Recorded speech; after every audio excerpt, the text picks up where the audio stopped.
So I guess there's no other way to start than just start. But I guess the first place to start is to be absolutely honest with myself. Why am I doing this? Why have I decided a podcast?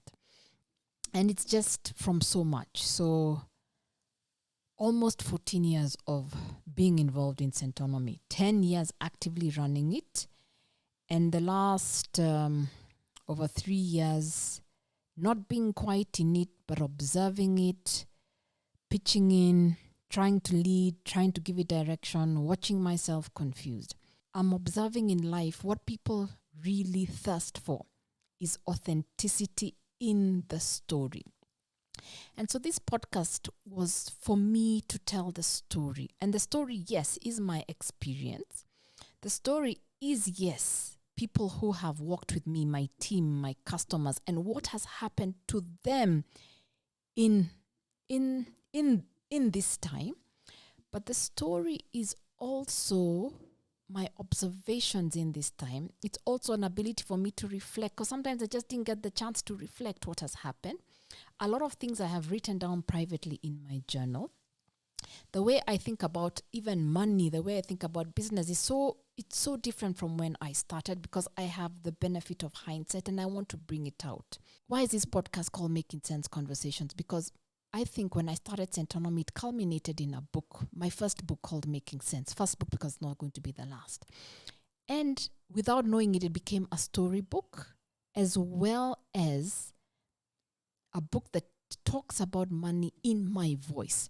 It's a lot of articles I wrote that were in my voice, and a lot of analogies, a lot of just the way the voice in my head simply works, and I put it out there. So you'll hear my voice happy, you'll hear it sad, you'll hear other people who are willing to bring their voice. Sharing of stories of people who are like you.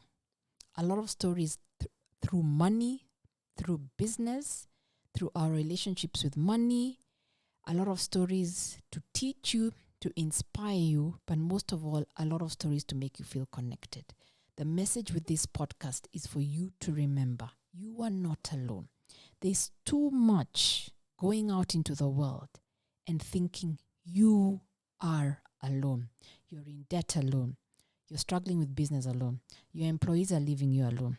You're in a marriage and you're struggling with financial issues and you're alone. There's a secret that has made certain things work in your favor. Imagine if we all shared our secrets, yeah?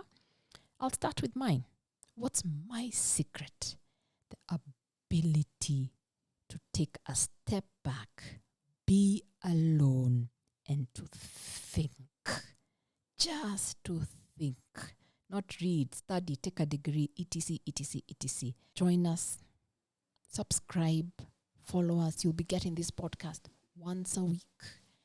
And please engage with us and tell us what else you'd like to hear, because, I'm not going to hold back. Since I don't have to be in front of a camera, I'm not going to hold back. So if you tell me talk about something, I'll talk about something, because I do love having conversations. I started my business by having conversations.